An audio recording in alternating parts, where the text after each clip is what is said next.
Rompiendo las reglas que General Motors había impuesto en todos sus vehículos, en 1970, la propia Pontiac decide romper esta barrera que limitaba el tamaño de los motores en autos de producción, y así comenzar una revolución con la creación de los autos más radicales jamás vistos en la historia del automovilismo.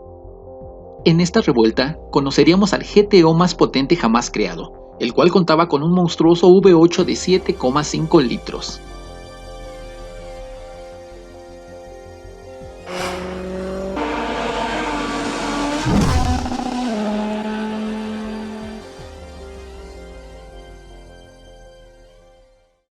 Antes de continuar con la segunda parte de este legendario Muscle Car, quiero comentarles que el pasado fin de semana estuve presente en el evento Ruta 4 Elementos de Teotihuacán.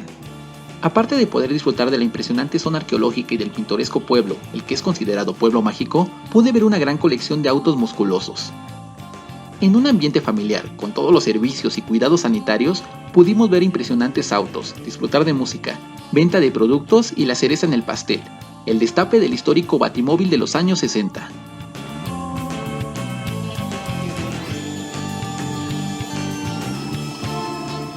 También hubo vuelo de globos aerostáticos, proyección de películas y camping. Esta fue su segunda edición del festival, solo queda esperar la siguiente. Mando un agradecimiento especial a Diana Macías por la invitación. Ahora sí, a lo que venimos.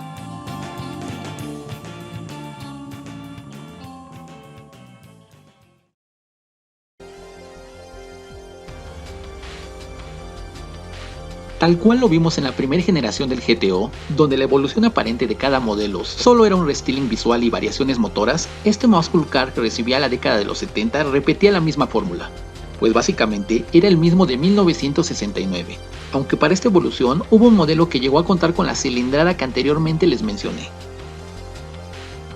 Si bien este nuevo modelo era prácticamente el mismo del año pasado, desde el pilar A hacia atrás, lo que más llamó la atención fue el nuevo frontal que este GTO presumía. Imponía en cuanto se mirase.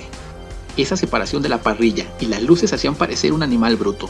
Al mismo tiempo, la parrilla estaba compuesta por dos grandes tomas divididas en el medio, por una nervadura de diseño más acentuado con respecto a su versión anterior.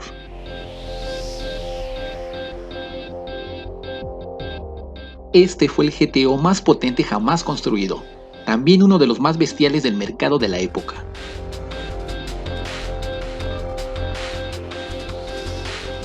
Como dice el dicho, todo lo que sube tiene que bajar, y así fue el comienzo del final de la época de oro del GTO. Para 1973 saldría la tercera generación de este Muscle Car de Pontiac.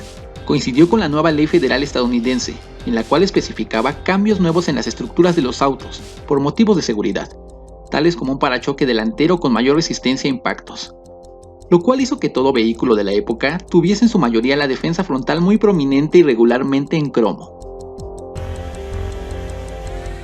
Esta nueva regla hizo un cambio total en el frente del nuevo GTO, que lo hacía ver más aburrido.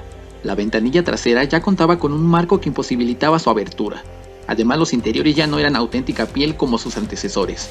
La mayoría eran forrados con vinil y tela. El motor base para este nuevo auto era un V8 con 230 caballos de potencia, y aún existía la opción de adquirir uno de estos autos con un motor de 7,5 litros de cilindrada, pero limitados a los miserables 250 caballos de potencia. Comenzaba la muerte en vida de esta leyenda.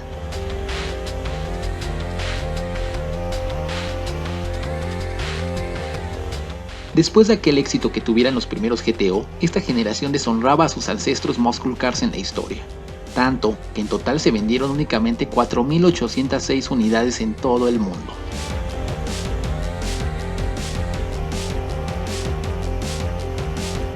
Ni siquiera estos horripilantes números o su indiferente diseño fueron el detonante que acabarían con el GTO. De hecho, el verdugo de este auto fue su propia casa, ya que en ese tiempo a la par se produjeron los Chevrolet Monte Carlo, el Oldsmobile Cutlass y el aún más traicionero Pontiac Grand Prix, los cuales, pese a compartir todos el cuerpo A de General Motors, estos contaban con mejor diseño, mejores materiales y se les inyectó más dinero en su publicidad.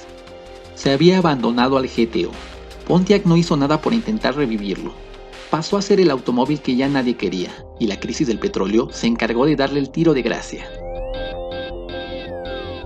Llegaría 1974, y la denominación GTO parecía que ya no cabía dentro de los productos de Pontiac. Ese año fue la proliferación de vehículos de serie conocidos como los Muscle Cars compactos, autos con carrocerías más pequeñas, prestaciones un poco más limitadas y también más económicos.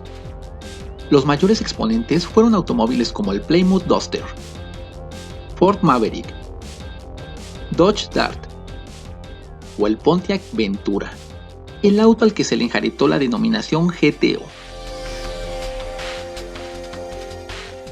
El motivo para desaparecer al GTO del plano de autos de alta gama fue el hecho de no querer hacerlo competir con el nuevo Pontiac Grand Am, y a la vez poder levantar las ventas del Ventura, auto que no sobresalía mucho, y el cual era creado sobre la base del Chevy Nova. Esta versión GTO del Ventura tenía mejoras básicas, como una transmisión manual de 3 marchas con palanca de cambios Horse, suspensión Heavy Duty, con barras antivuelcos, capó shaker, una rejilla especial, alfombras de diseño diferente, emblemas GTO y otras cosillas irrelevantes. Este auto estaba desahuciado, pero no fue hasta la publicación de distintos medios periodísticos que terminaron definitivamente con esta denominación, ya que el auto había muerto años atrás. Motor Trend, durante su edición de febrero de 1974, publicó un duelo entre autos de la época, llamado Hot Sport Compacts. Este medio pudo conseguir en la prueba de aceleración de 0 a 100 km/h en 9,5 segundos, con el Ventura GTO, el peor resultado de los autos puestos a prueba. La revista Cars Magazine hizo la misma prueba con el GTO, mejorando levemente el resultado en 7,7 segundos. Aún así, eran números malos comparados con la competencia. Unos años después, en 1983, la revista High Performance Pontiac, en una edición especial dedicada a la historia del GTO, calificó al Pontiac Ventura GTO como una broma, feo y estúpido. Adiós GTO.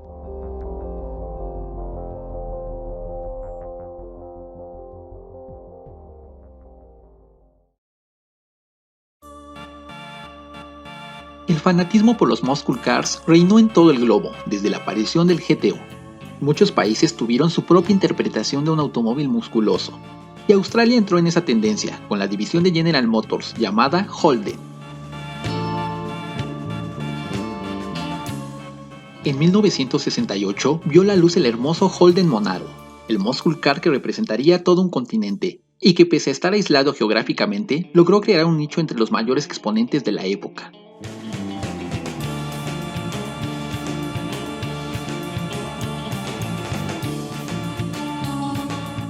No entraré mucho en detalle de este auto, ya que anteriormente le dediqué un video y del cual aquí te dejo el link.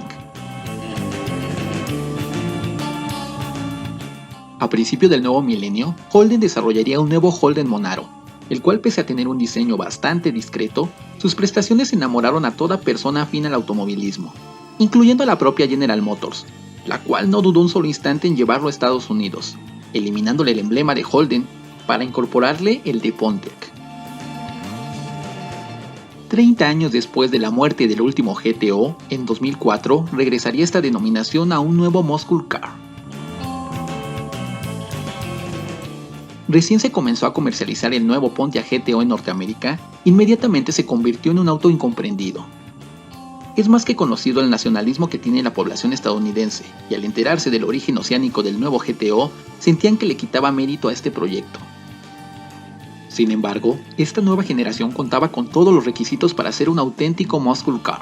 Bueno, en un punto no, y ese era el precio, ya que originalmente para ser considerado un muscle car se tenía que tener un precio asequible, y este nuevo representante Gran Turismo homologado no era nada barato, ya que su precio en el mercado fue a partir de los $35,000.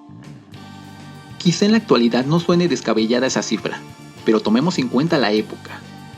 En contraste, en la actualidad resulta una ganga conseguir uno de estos en segunda mano a un precio bastante razonable.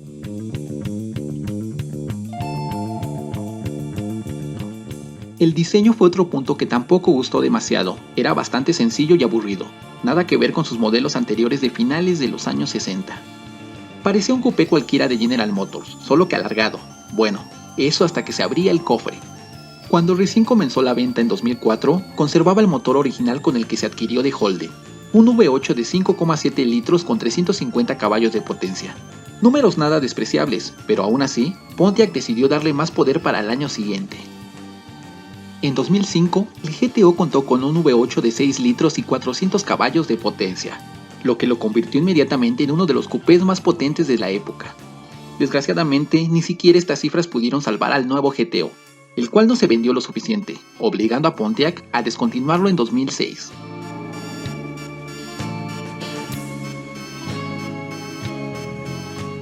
Quizás si esta última generación del GTO le hubieran bajado por lo menos $5,000 al precio, a lo mejor hubiera tenido mejor suerte en ventas. Como curiosidad, el Pontiac GTO de primera generación fue la base para la creación del Monkey Mobile, el auto que sería famoso por la banda sesentera de rock llamada The Monkees, dentro de la serie que protagonizaban. Fueron un total de 4 vehículos creados para esta banda, todos sobre el GTO. Por cierto, estaba horrible. Cuando se presentó el GTO, hubo muchas reacciones en relación al nombre. Sin duda, una de las anécdotas más sobresalientes en la historia del periodismo del motor fue cuando entonces la nueva revista Car and Driver sacó la portada del mes de marzo de 1964, donde se mostraba una carrera entre el GTO de Pontiac contra el de Ferrari. Una comparativa entre el modesto Pontiac GTO de primera generación contra todo un Ferrari 250 GTO, sugiriendo además, tanto en la portada como en el propio artículo en sí, que la diferencia entre ambos modelos no era tanta, apareciendo de hecho en la portada cómo el Pontiac perseguía el rojo deportivo italiano. De hecho, afirmaban en el propio artículo que el Ferrari 250 GTO no tenía nada que hacer contra el Pontiac Tempest, equipado con el Performance Pack GTO, en una carrera de aceleración de cuarto de milla, añadiendo que aunque el Ferrari pudiera resultar superior en una vuelta en circuito, si se le añadía la opción de suspensión deportiva al Pontiac, este podría vencer a cualquier Ferrari, incluso al propio 250 LM, versión de motor central del 250 GTO, que vencería en Le Mans del año siguiente, 1965. Sobra decir que una bravuconada de ese calibre ayudó a poner a la publicación en el mapa, creando tal polémica que incluso celebraron el 20º aniversario del artículo.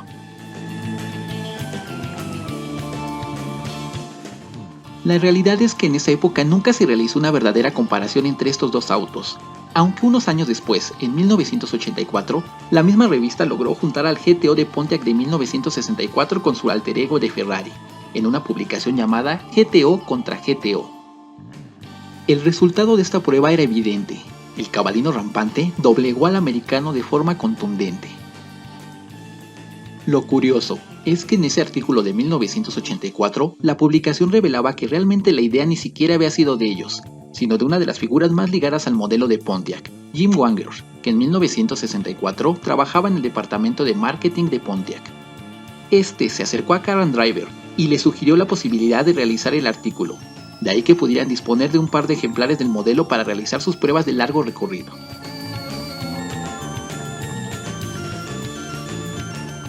Tras la creación del GTO, inmediatamente todos los fabricantes norteamericanos pusieron manos a la obra para crear el propio. Dodge quiso entrar fuerte a la competencia con un ambicioso proyecto, el Dodge Charger Roadster Concept. Este auto se presentó en 1964 y fue construido alrededor del motor V8 426 de 7 litros. Con una cámara de combustión Hemi. El motor salió del programa de carreras NASCAR, clasificado con 425 caballos de potencia y 640 Nm de torque. Este motor llegó al modelo de producción en 1966, con una transmisión manual de 3 velocidades. Lamentablemente el concepto y el motor nunca estuvieron juntos, aunque el logo 426 adornaba los guardafangos. El concepto fue preparado en apuro, utilizando piezas del Chrysler Polara. Conforme pasó el tiempo terminó siendo el Charger que ya todos conocemos, pero no podemos negar que este concepto, creado para hacerle frente al GTO, era muy hermoso.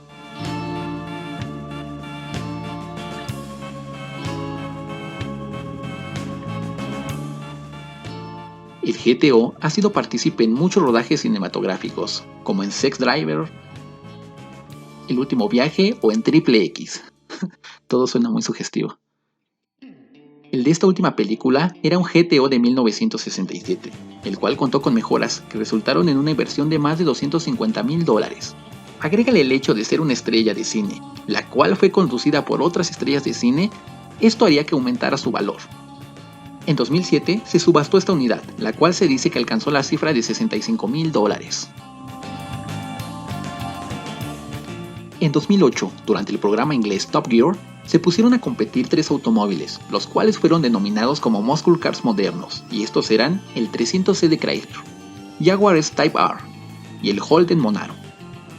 La carrera se realizó en las playas británicas, y el vencedor indiscutible fue el Holden Monaro, pese a ser el menos atractivo de los 3. De hecho, los conductores elogiaron las prestaciones del australiano, haciendo énfasis en que era el único de los 3 en conservar esas características que distinguían a un verdadero muscle car. Estamos frente a un auto que quedará firmemente atado a las finas páginas del automovilismo, por su legado en una época de cambio en el mundo, iniciador de toda una era, convirtiéndose en un auto de culto, y que además contó con los diseños más innovadores y radicales de su época. Esto hace que merezca sin duda alguna nuestro sello de leyenda en el canal.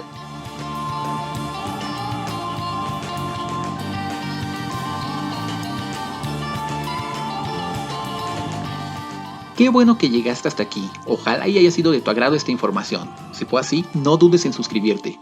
También contamos con cuentas en Instagram y Facebook, síguenos, ahí siempre damos datos extras y anticipados de los videos que estarán por salir. No olvides dejar tu comentario, tu opinión sobre este maravilloso muscle car.